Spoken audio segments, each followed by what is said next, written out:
Kazoo, switcheroo, Anyone But Me by Nancy Krolik. Chapter 6. Katie dropped the carrot and raced over to Speedy's wheel. She started running as fast as her tiny hamster feet could carry her. The wheel moved round and round. The squeaking got louder and louder.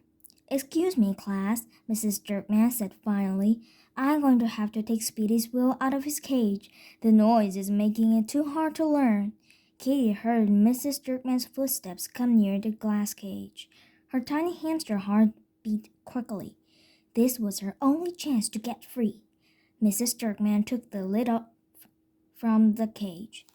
She reached in with her hand and tried to gently ease the hamster off the wheel.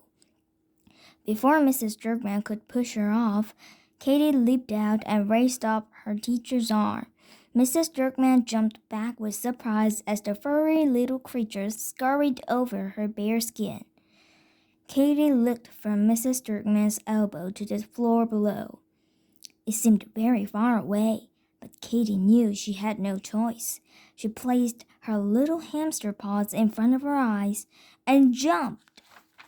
Thump! Katie landed hard on the cold tile floor. Her hind legs hurt a little, so did her ears.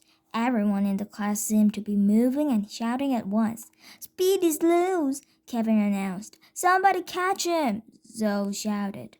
"I'll get him," Jeremy volunteered. He got down on his hands and knees. "No, I'll do it," Ricky Dobbs said. He got down on his hands and knees too. "I think I can get him," Mandy yelled. Suddenly, everyone seemed to be grabbing for Katie. Her little hamster body shook with fear. She was lost in a big pile of giant human hands. They were all grabbing for her. Katie couldn't let the kids catch her. They'd put her back in the cage again. Katie ran toward the front of the room. It seemed more empty there, but as she reached Mrs. Jerkman's desk, she caught a whiff of human. Whoever was standing there was covered in kid smells, spilled orange juice, crumbs, and waxy crayons. Suddenly, the boy by the desk shrieked, "Get it away from me! Get this thing away from me!" Katie would know the voice anywhere. It was George. She couldn't believe it. The big class bully was scared of a tiny little hamster. Katie couldn't help herself. She ran over to George and brushed up against his leg. Then she climbed right over his shoe. "Ah!" George screamed as he leaped up onto Mrs. Jerkman's desk. He stood there, high off the ground, shaking. "Get it! Somebody catch that fur ball!" he screamed. Katie laughed to herself. The class bully had been bullied by a tiny little hamster. Deep down, Katie knew she'd been pretty mean. Her parents had always told her that two wrongs don't make a right. But Katie couldn't help feeling just a little bit happy at hearing George screaming in fear. Just then, the classroom door opened. George scared the tiny little hamster. Hee hee.